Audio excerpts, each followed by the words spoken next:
በስመ አብ ወወልድ ወመንፈስ ቅዱስ አሐዱ አምላክ አሜን። ይትባረክ እግዚአብሔር አምላከ እስራኤል ዘአብጽሐነ እስከ ዛቲ ሰዓት በሀብቱ ስቦ በረድኤቱ አቅርቦ ለዚህ ሰዓት ያደረሰን ቅዱስ አምላካችን እግዚአብሔር ስሙ ለዘለዓለም የተመሰገነ ይሁን። ለቃል ርደት ለሥጋ እርገት ምክንያት የሆነች የባሕርያችን መመኪያማ አምላክ ወላዲተ አምላክ ክብርና ምስጋና ይድረሳት። በጸና ሃይማኖት በቀና ምግባር የተጓዙ ቅዱሳን ሁሉ ክብርና ምስጋና ይድረሳቸው።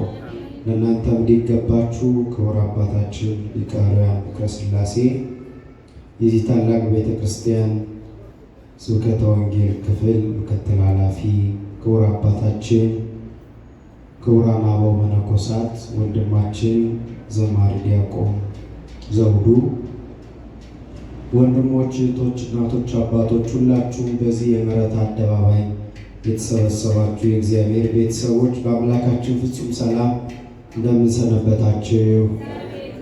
እንደምን አላችሁ? እንኳን አደረሳችሁ።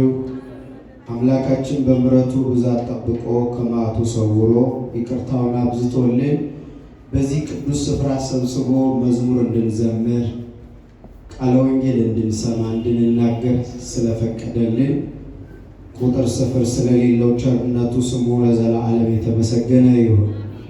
እግዚአብሔር እንደፈቀደ እንደወደደ ከባለፈው የቀጠለውን የፍትሐ ነገሥት ትምህርት እንቀጥላለን። ይህንን አስቦ በማንኛውም ጊዜ መጽናት ይገባል።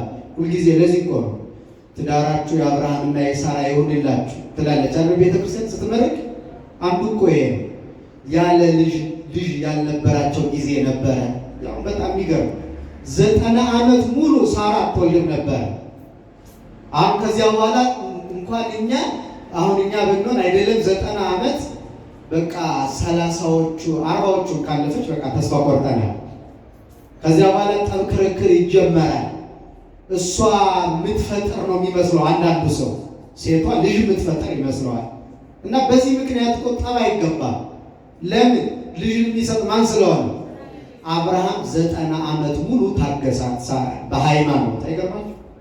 ከ90 ዓመት በኋላ የእሱን ሃይማኖት አይቶ እግዚአብሔር በማይገመት እድሜ ይስሐቅን የሚመስል ልጅ ሰጣቸው።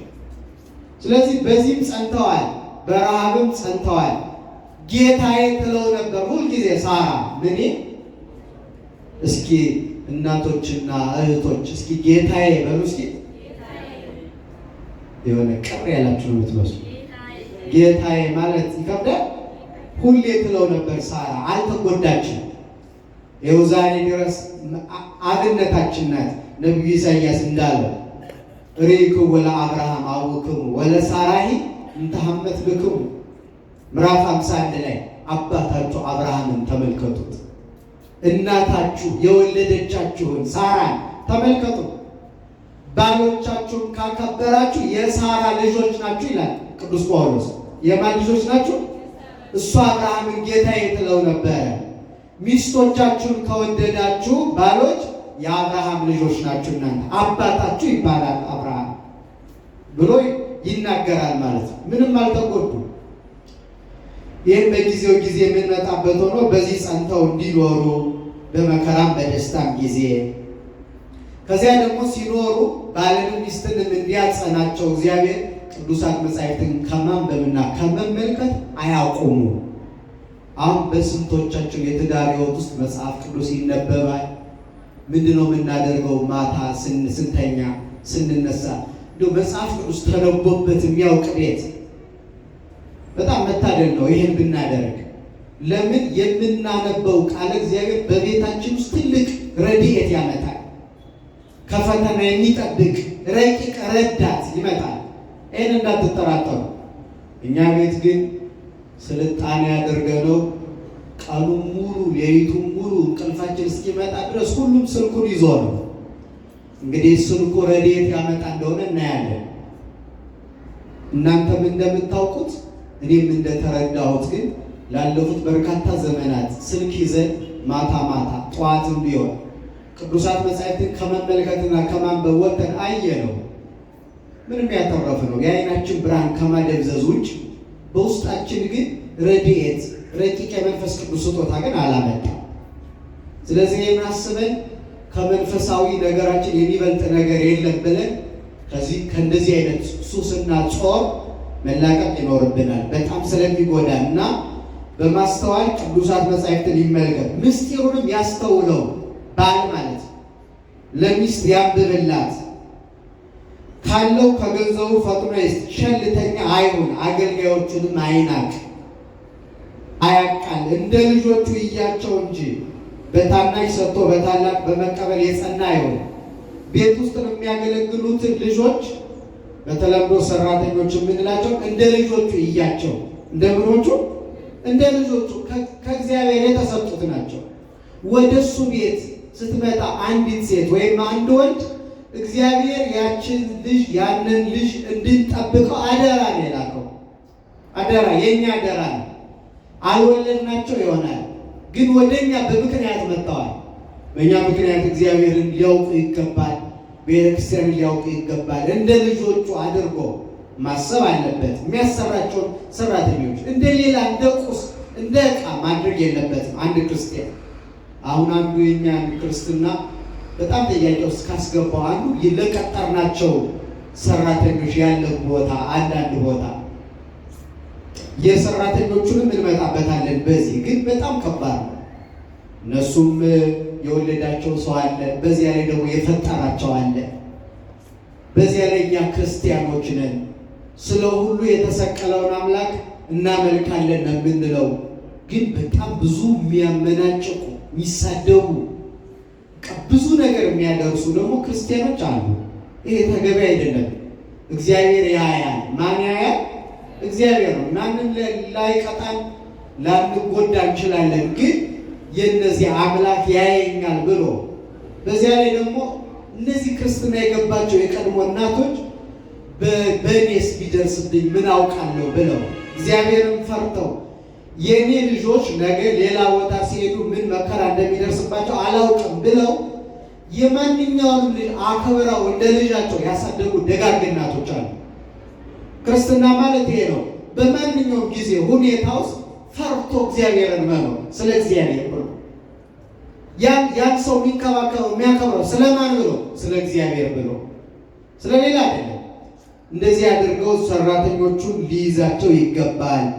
ከዚያም በዚህ በተነገረው ሁሉ ቢጸና ክርስቶስን የመሰለው በቀኙ የሚቆም በክብር የሚኖር እንደ መላእክት የሚያመሰግን ለወዳጁ ተስፋ ያናገረች መንግሥተ ሰማያትን የሚወርስ ይህ ነው። አሁን ያልነውን በሙሉ ቢኖረው አንደኛ አምላኩን ክርስቶስን ይመስለዋል። እርሱ ሁሉን እንደወደደ እርሱም ሁሉን ወዳጅ ነው። እሱ ለሁሉ እንደራራ እሱም አምላኩን መስሎ ለሁሉ ራርቷል። ስለዚህ ሐዋርያው ያለውን ቃል ፈጸመ። እኔ ክርስቶስን እንደምመስለው እናንተ እኔን ምሰሉ። የክርስትና ዋና ዓላማ ምንድን ነው ካላችሁ፣ ክርስቶስን መምሰል። ቅዱስ እንደሆነ ቅዱስ፣ ቸር እንደሆነ ቸር፣ ደግ እንደሆነ ደግ፣ ርሩ እንደሆነ ርሩ መሆን ነው። እርሱም ከመሰለው ለቀኝ ቁመት ይበቃል፣ በክብር ይኖራል፣ እንደ መላእክት ሲያመሰግን ቅዱስ ሲል ይኖራል። ለወዳጆቹ ዓይን ያላያት ጆሮ ያልሰማት በሰው ልብ ያልታሰበች ብሎ የገለጣትን ያችን መንግሥተ ሰማያትን ደግሞ ያገኛል። ለወዳጆቹ ተስፋ አድርጎ የገለጻትን። ስለዚህ ይህንን ሁሉ ያገኛል ማለት ነው። ከዚያ በኋላ ምዕመናን ተግባረ ዕድን አትተው፣ እናንተም የምትመገቡትን ለነዳያን የምትሰጡትን ባለ በዘመናችሁ ሁሉ ታገኙ ዘንድ ከስራ ተለይታችሁ አትኖሩ፣ ስራ ፈት አትሆኑ ማለት ነው። ከዚሁ ጋር ደግሞ ሌላው የሚያያዘው አንቀጽ 11 ላይ ወላጆች ለልጆቻቸው ሃይማኖትን፣ ምግባርን፣ መጻሕፍትን ያስተምሯቸው። ሃይማኖትን ማስተማር የወላጆች ፈንታ ነው። ሃይማኖትን ማስተማር እኔ አላውቅም ማለት በቂ ምክንያት አይደለም። እኔም አልተረዳውም። ልጆቻችሁ ሃይማኖት እንዲያውቁ ማድረግ ግዴታ ነው። ይሄ በሕግ የተሰራ ስርዓት ነው። ምግባር እንዲያውቁ፣ ይሄ ክፉ ነው፣ ይሄ ደግ ነው። ክፉ ሲያደርጉ ይሄን ማድረግ አትችሉም፣ ልክ አይደለም ብሎ የማስቆም የወላጆች ድርሻ ነው። ይሄ ብቻ አይደለም፣ ቅዱሳት መጻሕፍትን እንዲያውቁ አሁን ነው እንጂ ደጋግሜ እንዳነሳውላችሁ ካሁን በፊት አንድ የክርስቲያን ልጅ በቀደሙት በጥንታውያን ክርስቲያኖች ዘንድ ይሄ የክርስቲያን ልጅ ነው ሲባል አንዱ መስፈርቱ ምን እንደሆነ ታውቃላችሁ? በልጅነቱ መዝሙረ ዳዊት ይማራል። ምን ይማራል? የሰሎሞን አምስቱን መጻሕፍት ጥበብ ያለባቸው መጽሐፈ ምሳሌ፣ መጽሐፈ ጥበብ፣ መጽሐፈ መክብብ፣ መኃልየ ዘሰሎሞን የመሳሰሉትን አምስቱና መጽሐፈ ሲራክ። የክርስቲያን ልጅ መታወቂያው ይሄ ነው። ይሄ ልጅ ክርስቲያን ነው ከተባለ በልጅነቱ መዝሙረ ዳዊት ተምሯል፣ የሰሎሞን መጻሕፍትን ተምሯል፣ አጥንቷል። ከዚህ ውስጥ ሁለት ጥበብ ያገኛል። እነዚህ መጻሕፍት የተመረጡበት ዋና ምክንያት ሁለት ጥበብ አለ። አንደኛ ስጋዊ ጥበብ፣ ሁለተኛ መንፈሳዊ ጥበብ። ስጋዊ ጥበብ ማለት በዚህ ዓለም ሲኖር በእንዴት ያለ ጥበብ እንዲኖር ይነግሩታል እነዚህ መጻሕፍት። ለምሳሌ ማሳያ ልንገራችሁ። አሁን ማዕድ በተሰራበት ጊዜ፣ አሁን በእርግጥ ለየብቻ የሚበላበት ዘመን ነው፣ ግን በቀድሞ አንድ ላይ ሲበላ እዚህ ውስጥ ከሚያገኘው ጥበብ አንዱ እዚህ እየበላ ዘሎ በዚያ በሰው ፊት ሄዶ አይቆረስም ማዕድ በጥንት ክርስቲያኖች ትውፊት ይህን ሲማር ነው የሚያገኘው። አሁን ግን ስጋዊ ጥበብ አኗኗር፣ ከዚያ ደግሞ ሲበላ በጣም ድምፁን እያጮኸ ዝም ብሎ እንደ ክርስቲያን ሳይሆን እንደ ሌላ ፍጥረት እንዳይበላ እዚህ ታዟል። አሁን ተመልከቱ፣ ይህን ያልተማረ ሰው ሄዶ በዚያ ይቆርሳል። ስርዓት አያውቅም ማለት ጥበብ ጎሎታል። ከዛ እንደፈለገ ነው እንደ ሰው የማይኖርበት፣ እንደ ሰው የማይበላ፣ እንደ ሰው የማያስብ፣ እንደ ሰው የማይለብስ ምንም አይነት መርህ የሌለው በሕይወቱ ይሆናል። ይህን ካላወቀ ማሳወቅ ግን የወላጅ ድርሻ ነው። መንፈሳዊ ጥበብ የሚባለው ደግሞ ፈሪሃ እግዚአብሔር፣ ንስሐ፣ እግዚአብሔርን መውደድ፣ ወደ እግዚአብሔር መቅረብ፣ እነዚህ የመሳሰሉትን ጥበብ ምን እንደሆነ ያውቃል። ለምሳሌ በዚህ ውስጥ የጥበብ መጀመሪያው ማንን መፍራት ነው? እግዚአብሔርን መፍራት። አባትህን አክብረው አሁን በዚህ ውስጥ ያገኘዋል ሲማር። በጥበብ ስጋዊ መንፈሳዊ የሚሆን ያገኛል። ኢትርሳ ሕማማ ለእምከ። አሁን መጽሐፈ ሲራክ የተማረ አንድ ሕፃን እናት ማለት ምን እንደሆነች ይገባዋል በትክክል። አሁን እኮ እየጠፋ ነው። እናት ማለት ምን እንደሆነ የማይገባው ሰው እየመጣ ነው። በተለይ ደግሞ ሰለጠንኩ ብሎ በሚኖረው አካባቢ ስልክ ደውሎ እናቱን የሚያሳስር ልጅ ለምን መጣ? ይሄን ካለማስተማር እና ሲራክ ምን ይላል? መጽሐፈ ሲራክ ምዕራፍ 7 ቁጥር 27 ላይ የእናትህን ምጥ አትርሳ ይላል። የማንን ምጥ? ደህና መሻችሁ። የማንን ምጥ? በእርግጥ አሁን ይሄን ለማስረዳት ከባድ ነው። ምጥ እየቀረ ነው አሉ። ለሁሉም ግን የእናትህን ምጥ አትርሳ። ወአክብሮ ለአቡከ በኩሉ ልብከ፣ አባትህንም በፍጹም ልብህ አክብረው ይላል። ለምንድን ነው ብሎ ቢጠይቅህ እስመ በእንቲአሆሙ ተወለድከ ወመጻእከ ውስተ ዝንቱ ዓለም፣ በእነሱ ምክንያት ነው ተወልደ ወደዚህ ዓለም የመጣው። ከአባትና ከእናት ያልተወለደ አለ? አለ? እናቱ አምጣ ባትወልደው፣ አባቱ ባይወልደው፣ ከአባቱ ዘር ከእናቱ ደም ከፍሎ እግዚአብሔር ሰው ባያደርገው ወደዚህ ዓለም አይመጣም። እገሌ ተብሎ አይጠራም። ዘመን አይኖረውም፣ ክብር አይኖረውም። ለዚህ ሁሉ የበቃው ሰው ሆነ የመጣው ሰው ለመሆን ምክንያቱ እናትህ ናት፣ አባትህ ነው። ይሄንን ሲማር ሰው ሆኖ ያድጋል። ስለዚህ ልጅህን ሃይማኖት፣ ምግባር አስተምረው። ጥበብ ስጋዊ፣ ጥበብ መንፈሳዊ ያገኛል። እንዴት እንደሚኖር አኗኗሩ ይረዳል። ይህን አድርግ። አንድነት ሶስትነትን በማሳወቅ ሰርታችሁ ቀጥታችሁ ልጆቻችሁን አሳድጓቸው። ስራ ፈት ሆነው እንዳይኖሩ ወላጆቻቸውን አሳዳጊዎቻቸውንም አንረዳም እንዳይሉ። ካልተማረ ሰው አባትን መርዳት ምን ማለት እንደሆነ አያውቅም። እናቱን መርዳት አያውቅም። ጉዳይ እኔ አይመለከተኝም ሊል ይችላል ካላወቅ። መጽሐፍ እነዚህ መጽሐፍ ሲማር ግን ምን እንደሚያገኝ ታውቃላችሁ? እናቱን እና አባቱን የማይረዳ ሰው ሃይማኖት ከሌለው ሰው ቁጥር ነው የሚል ቃል ያገኛል። እናትና አባት መርዳት የሃይማኖተኝነት መገለጫ ነው። ግልጽ ነው አይደለ? ስለዚህ አሁን ተመልከቱ፣ እነሱን አለመርዳት ደግሞ ካልረዳ ምን ሃይማኖት አለው ይባላል። ለሁለተኛው ረቂቅ ልደት ያበቁት እነሱ ናቸው። በስጋ ከነሱ ባይወለድ በመንፈስ ከእግዚአብሔር አይወለድም ነበረ።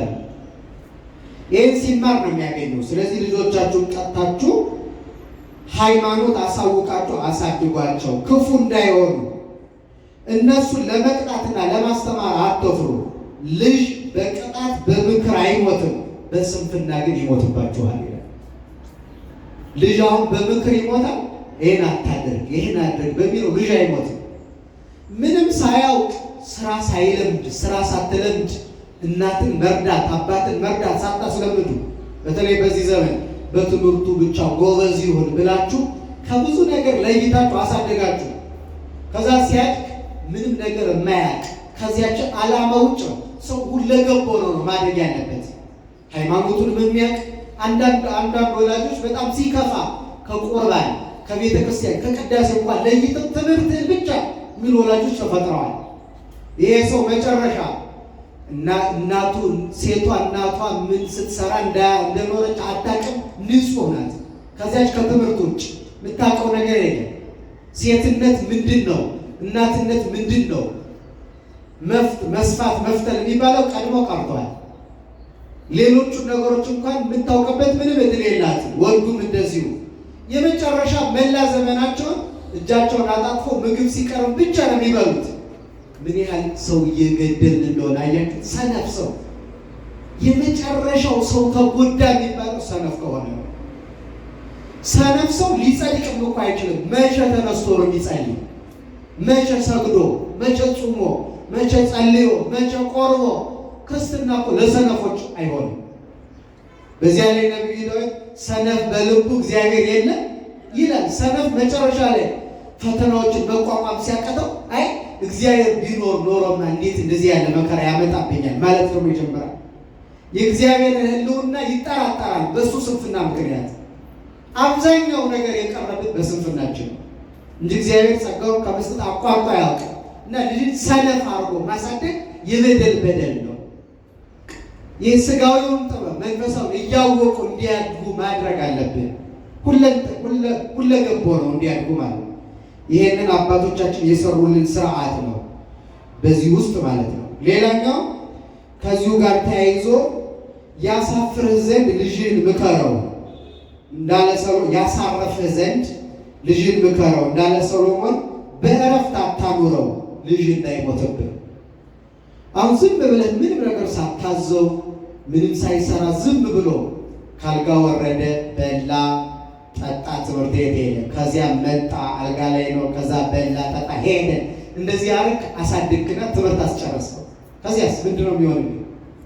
ምንም የማያውቅ ነው ያረከው። ያሳርፍህ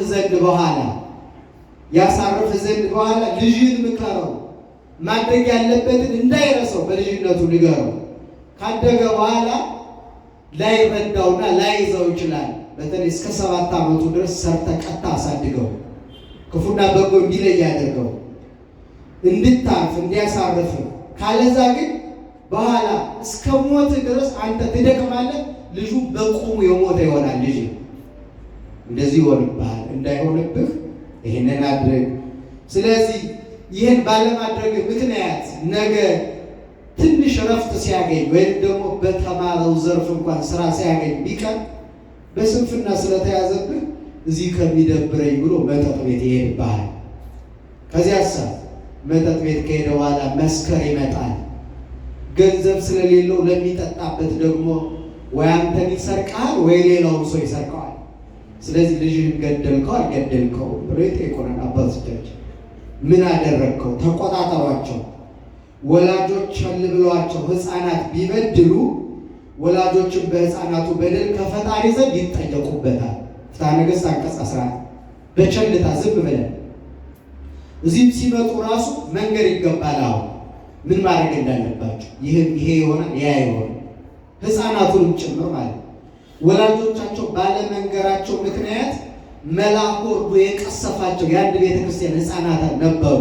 በመጽሐፍ ገሙዲ በሚባል ሀገር ቅዳሴ እየተቀደሰ ልጆቻቸውን ማምጣታቸው ብቻ ነው እንጂ እዚህ ስርዓት አይነግሯቸውም። ቤተክርስቲያን ይለቋቸዋል፣ ይሯሯጣሉ፣ የማይገባ ነገር ያደርጋሉ። ይህን ጊዜ ቅዳሴውን ስላወቁ የሚቀስፉ መላእክት ተልከዋል እና ብዙ ሕፃናት ተቀስፈዋል። ታሪኩ በጣም ሰፊ ነው። በኋላም አንድ ቆስጦስ የሚባል መልአክ አንድ ሕፃን ሊቀስፍ ዝቅ ሲል ሕፃኑ ያምራል በጣም እና ይህንስ የፈጠረው ይግደለው ብሎ የእግዚአብሔርን ትእዛዝ ትቶ ወደ ሰማይ ሊወጣ ሲል የመልአኩ ኃይል ራቀው እና በቤተ ክርስቲያኑ በስተ ምስራቅ በቤተልሔም አካባቢ ወደቀ መልአኩ። አስቡት፣ ስርዓት አለመጠንቀቅ ለቅስፈት ለሞት ያበቃል። ይህ ብቻ አይደለም፣ ስርዓት ካላስጠበቁ ከመላእክቱ ጋር እግዚአብሔር እንዴት ኃይሉን እንደሚነሳ በኋላ የመልአኩ ኃይል አባ ሳሙኤል ዘደብረ ቀለሞን ይባላሉ። እሳቸው እግዚኦ መሐረነ ክርስቶስ ህዝቡን ካህናቱን ሰብስበው አቤቱ ክርስቶስ ይቅር በለን፣ ስለ ድንግል ማርያም ብለህ ይቅር በለን ብለው ኪርያላይሶን ብለው ጸልየው ከዚያ በኋላ ነው የመልአኩ ኃይል ተመልሶለት ወደ ሰማይ ያረገው። ይሄ የመጣው ምንድን ነው? ሕፃናትን ልጆችን ስርዓት ካለማስያዝ የተነሳ የመጣ መከራ ነው። ወላጆች ሕፃናት ለወላጆቻቸው ልጆች ሊታዘዙላቸው ይገባል። ለምንድን ነው ልጆች መታዘዝ ያለባቸው ከተባለ እድሜያቸው ይበዛ ዘንድ ረጅም ዘመናት ሰፊ ወራት መኖር የፈለገ ሰው ሊያደርግ ከሚገባው ነገር አንዱ ወላጆቹን ማክበር። ወላጅ በብዙ ነገር ነው ያሳደገም ወላጅ ነው፣ ትልቅም ሰው ወላጅ ነው፣ ራሱ በእውቀት የወለደም ወላጅ ነው። በዚህ ዘመን ሰው ማክበር፣ ትልቅ ማክበር እና አለማክበር ቀይ መስመሩ ጠፍቷል በእኛ ዘመን። የሆነ ሆኖ ግን ቤተክርስቲያን ውስጥ የምንኖር ሰዎች ትልቅ ሰው ማክበር፣ ለምን? እግዚአብሔር ረጅም ዘመን ይሰጣል። ይህንን በብዙ ሰዎች አድርጎ ስላየነው ነው ይህንን ልናስተምር የተገደድነው ማለት ነው። እንዲህ ማድረግ ይገባቸዋል። ወንጌል ልጆቻችሁን እያስተማራቸው አሳድጋቸው። ወላጆች ለልጆቻቸው የጸሎት ጊዜ ያሳዩአቸው። 7 የጸሎት ጊዜ መኖሩን ይንገሯቸው። በቤተ ክርስቲያን ትምህርት ውስጥ ጠዋት 3 ሰዓት፣ ጠዋት 12፣ ከዚያ 3፣ ከዚያ 6፣ ከዚያ 9፣ ከዚያ 11 ሰዓት፣ ማታ 3 ሰዓት እና በመንፈቀ ሌሊት ከሌሊቱ 6 ሰዓት እስከ 10 ሰዓት ባለው ውስጥ 7 የጸሎት ጊዜ እንዳለ ይንገሯቸው። ይህንን እያወቁት ይደርጉ። ሁለቱን ቤተ ክርስቲያን መጥተው እንዲጸልዩት ያርጉ፣ የጠዋትና የማታው። ሌሎቹን እንኳን ትምህርት ቤት ሲሄዱ ሰዓቱን ንገሯቸውና 12 ሰዓት ላይ ትዝ እንዲላቸው አርጓቸው። ጠዋት 12 ሰዓት ጌታ በጲላጦስ አደባባይ የቆመበት ብላችሁ ንገሯቸው። 3 ሰዓት ላይ የተገረፈበት። ይችን ማሰብ በቂ ነው ለእነዚህ ሕፃናት። 3 ሰዓት ላይ ጸሎት ትምህርት ቤት ዘርግተው እንዲህ ብለው ላይጸልዩ ይችላል። ግን ይችን ሰዓት ስትመጣ 3 ሰዓት ስትመጣ በዚህ ሰዓት እኮ ለእኔ ጌታ ተገርፏል፣ 6 ሰዓት ተሰቅሏል፣ 9 ሰዓት ሙቷል፣ 11 ሰዓት ወደ መቃብር ገብቷል እና ማታ 3 ሰዓት በይሁዳ መሪነት በአይሁድ እጅ ተላልፎ የተሰጠበት ሰዓት ነው። 6 ሰዓት ከሞት የተነሳበት ሌሊት፣ መንፈቀ ሌሊት ዓለምን ለማሳለፍም ለፍርድ የሚመጣበት ጊዜ ነው ብላችሁ ንገሯቸው።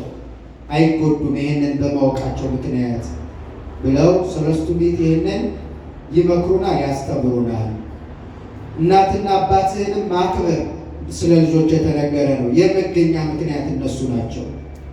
ወንዶች የመጨረሻ ማጠቃለያ ነው። ወንዶች ወይም ባሎች ሚስቶቻቸው ይውደዱ።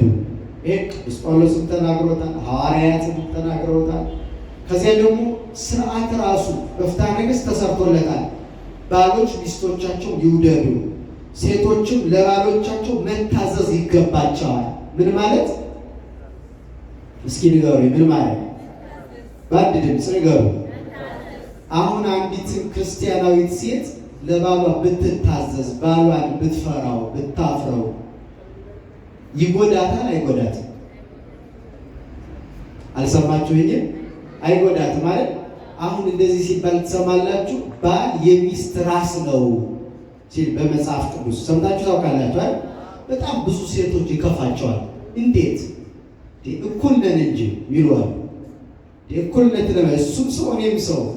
ይሄንን ዓለሙ ያመጣብን። ይሄ መብቴ ነው፣ ይሄን ማድረግ እችላለሁ የሚባል አነጋገር ክርስትና ውስጥ የለም ፈጽሞ። ይሄ መብቴ ነው፣ በትዳር ውስጥ ማለት አስተውሉ። እንደዚህ ነው የሚለው መጽሐፉ። ባል ለሚስት ራስ ነው አይደለ? የክርስቶስ ራስ ደግሞ እግዚአብሔር ነው ይላል። አሁን ተመልከቱ፣ ራስ ነው የሚለውን ይዞ ቤተክርስቲያን ሴቶችን ቦታ አትሰጥም፣ ወንዶች የበለጡ እንደሆነ የምታስተምር የሚሉ ፌሚኒስቶች ስላሉ ነው ይሄን ማነሳው። ግን ምን ማለት እንደሆነ ታውቃላችሁ? እግዚአብሔር የክርስቶስ ራስ ነው ማለት ክርስቶስን እግዚአብሔር ይበልጠዋል ማለት ነው። ይበልጠዋል ማለት ነው። ስንት ናቸው እነሱ? አብ አምላክ ነው፣ ወልድ አምላክ ነው፣ መንፈስ ቅዱስ አምላክ ነው። ስንት አምላክ? ወልድ ልጅ በመሆኑ ከአብ አያንስም፣ አብም አባት በመሆኑ ከወልድ አይበልጥም። አንድ ናቸው። ራስ የሚለው ምንድን ነው? መገኛነቱን ለመናገር ነው አንደኛው። ምክንያቱም ቅድመ ዓለም ያለ እናት ከአብ ወልድ በረቂቀ ልደት ተወልዷል። ከአብ ነው የተገኘ፣ ግን አባቱ አይበልጠውም፣ አይቀድመውም። ሴትም የተገኘችው በጥንተ ፍጥረት ከወንድ ነው፣ መገኛዋ ወንድ ነው ለማለት ነው እንጂ ከወንድ ያነሰች ናት፣ ተራ ናት ማለት ግን አይደለም። አሁን ተመልከቱ፣ ቤተ ክርስቲያን ክርስቶስ የቤተ ክርስቲያን ራስ ነው። ቤተ ክርስቲያን ደግሞ ለክርስቶስ ትገዛለታለች። ተመልከቱ፣ ለምሳሌ ክርስቶስ ራሷ ነው፣ መሪዋ ነው። ፍጹም ወዷታል። የእሾህ አክሊል እስከ መድፋት ደርሶ ስጋውን እስከ መቁረስ ደሙን እስከ ማፍሰስ ደርሶ ቤተክርስቲያንን ወደዳት። ምዕመናን ደግሞ ለዚህ ፍቅሩ እስከ መጨረሻው ተገዙለት። ሰውነታቸው ለእሳት ለስለት እነ ቅዱስ ጊዮርጊስ እነ ቅድስት አርሴማ ሰጥተው ለክርስቶስ ያላቸውን ፍቅር ገለጹ። በክርስትና ውስጥ መገዛት የፍቅር ነው። ስለምትወዷቸው ስለምታከብሯቸው ነው የምትገዙ እንጂ የጌታና የባሪያ መገዛት አይደለም። ይህን ሁሉ ጊዜ ክርስቲያኖች ተረድተው መኖር ይኖርባቸዋል። መገዛት፣ መታዘዝ፣ መፍራት፣ መገዛት፣ ማክበር ከአንዲት ክርስቲያናዊት ሴት የሚጠበቅ ነው። በሕይወታችሁ ብታደርጉት የምትጸድቁበት ነው። ለምሳሌ ሳራ ለአብርሃም ትታዘዘው ነበረ፣ ትገዛው ነበር፣ ትፈራው ነበረ፣ ታከብረው ነበረ። ስለዚህ እጅግ የተዋበች ነበረች ይላል። ሳራ በጣም ያጌጠች ነበረች። ምንድን ነው የሳራ ጌጥ ከተባለ ለአብርሃም መታዘዟ። ለማን መታዘዟ? ይህን መኖር አለብን በቤታችን ውስጥ። እንደውም ዛሬ የኔ ቃል አይደለም የእግዚአብሔር ቃል ስለሆነ ስትሄዱ ቤታችሁ ተለማመዱ። ከዚህ ውስጥ ብዙ ባለትዳሮች እንዳላችሁ ስለማስብ ሂዱና እናቶች፣ ሚስቶች በጠቅላላ ለባሎቻችሁ መታዘዝን ሞክሩት። ለምን? እንድታጌጡ፣ እንድትከብሩ፣ ከፍ ከፍ እንድትሉ። አንዲት ሴት ወርቅ በወርቅ ስለተንቆጠቆጠች አይደለም አጌጠች ይባላል። ለባሏ የታዘዘች ግን አጌጠች። የምትታዘዘው ስለ ሰው ሕግ ብላ አይደለም። ስለማን? ክብር ስለሚያሰጣት፣ ለገነት ለመንግስተ ሰማያት ስለሚያበቃት ስለ እግዚአብሔር ሕግ ብላ ግን ልትታዘዘው ይገባል።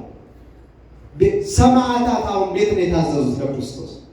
ጻድቃን፣ ደናግል፣ መነኮሳት እንዴት ነው የታዘዙት? ስለዚህ ይህን ማድረግ አለብን። በምንችለው አቅም ሁሉ ማክበር፣ መታዘዝ፣ ይህን ማድረግ እንችላለን። ሚስቶች አታደርጉ? እየሰማችሁ ነው? እስኪ አንድ ቃል ከኔ ጋር በሉ፣ ሴቶቹ ማለት ነው ያገባችሁት። ከዛሬ ጀምሮ በሉ፣ ኧረ በሕግ አምላክ በሉ። ከዛሬ ጀምሮ አያቸው፣ ገና ትምህርቱ በልባችን ውስጥ አልሰረጸም ማለት ነው። የሚያሳፍርም ነገር አይደለም። በነገራችን ላይ አሁን አንድ ጥያቄ ልጠይቃችሁ። ባል ሚስቱን ያፍቅራት ይላል አይደል? ከማፍቀር እና ከመታዘዝ የትኛው የሚበልጥ ይመስላችኋል? እኩል ናቸው? አዎ እኩል ናቸው። ግን በጣም የሚከብድ የትኛው ይመስላችኋል? ኃላፊነቱ በጣም ከፍ የሚል መታዘዝ ነው አይደለም? ማፍቀር ነው በጣም ከባድ። አሁን እኛ አፍቀረናቸው ነው የምንኖረው የሚለው ራሱ ጥያቄ ምልክት ስለሆነ ነው እንጂ ማፍቀር ማለት ወዴት ነው ምሳሌው የምንወስደው? ክርስቶስ ቤተክርስቲያን ሲወዳት ምን ሆነ? እስኪ እንዴት አድርጌ ዘረዝረዋለሁ። የሆነው ሁሉ በበረት ተወለደ፣ በቀራንዮ እርቃኑን ተሰቀለ። እኛ በጣም ተራ ሰዎች ነን፣ እሱ ግን የባህሪ አምላክ ነው። ያው ሁሉ መከራ፣ ያው ሁሉ ውርደት፣ ምራቅ ሲተፋበት፣ በጥፊ ሲመቱት የፈጠራቸው ፍጥረት፣ ያ ሁሉ ፍቅር ሚስት ለተባለችው ለቤተክርስቲያን የተከፈለ ነው። በነገራችን ላይ አንድ ክርስቲያኖች በጠቅላላ ዓለም ከተፈጠረ ጀምሮ እስከሚያልፍ ድረስ የሚቀበሉት መከራ ተጠቅልሎ አንድ ላይ ጌታ በጲላጦስ አደባባይ ቆሞ ለፍርድ ሲወቀስ የነበረባትን አንዲት ቅጽበት ራሱ አይመዝንም። እንኳን ሌላውን መከራውን ቀርቶ ለአንዲት ሰዓት በጲላጦስ ፊት የቆማትን ማለት ግርማ አይሁድን እየተመለከተ የቆማትን መቆም አይሆንም። የተቀበልነው መከራ በሙሉ ማፍቀር በጣም ከባድ ነው። ሰው ፍቅር ካለው ለዚያ ፍቅር ዋጋ ይከፍላል፣ ይሞታል፣ ይታመማል፣ ቤዛ ይሆናል፣ ተላልፎ ይሰጣል። ይሄ ይሆናል። መታዘዝም በእርግጥ ቀላል አይደለም። እስከምን ነው የምንታዘዘው? እስከ መጨረሻው ስለሆነ፣ እስከ ሕማም እስከ ሞት ድረስ ስለሆነ፣ ስለዚህ በዚህ መንገድ ሚስት ባሏን ታክብረው፣ ትፍራው፣ ትታዘዘው፣ ትገዛለት። የፍቅር ማለት ምንም ነገር ትታዘዘው። ባል ደግሞ ሚስቱን ያፍቅራት፣ ይውደዳት። ይህንን ሰለስቱ ቤት በፍትሐ ነገሥት ያስተማሩን ትምህርት ነው ማለት ነው። ስለዚህ ከዚያ በዚህ መንገድ የሚኖሩ ደግሞ ልጆቻቸውን በዚህ ያሳድጉ። በተጨማሪ ደግሞ የሚያሰሯቸውን ሰራተኞች ደግሞ ይንከባከቡ፣ ይጠብቋቸው፣ እንደ ልጆቻቸው አድርገው። ሰራተኞችም ለሰው እንደምትሰሩ በቤት ውስጥ አትስሩ።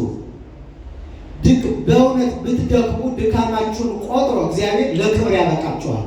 ስለዚህ እኔ ለሰው ቤት ነው የምሰራ፣ ቢሞላ ባይሞላ ቢቃና ባይቃና ብላችሁ በግዴለሽነት ተቀጥራችሁ በምትሰሩበት ቤት ውስጥ ቸልተኛ አትሆኑ። ከልባችሁ ከሰራችሁ እግዚአብሔር ለተለየ ክብር ያበቃችኋል። ይሄን ያስተማሩ አባቶቻችን ናቸው። በረከታቸው ይድረሰን። ያስተማረን አምላካችን ክብርና ምስጋና ለስሙ ይሁን። በሚቀጥለው ስንገናኝ 12ኛውን አንቀጽ ስለ ቅዳሴ ነው የምንማማረው። ቀጣይ ስለ ቅዳሴ ስርዓት በጠቅላላ ይሄን ነው የምንማረው። ለቀጠሮ ያብቃን። እግዚአብሔር ይስጥልን።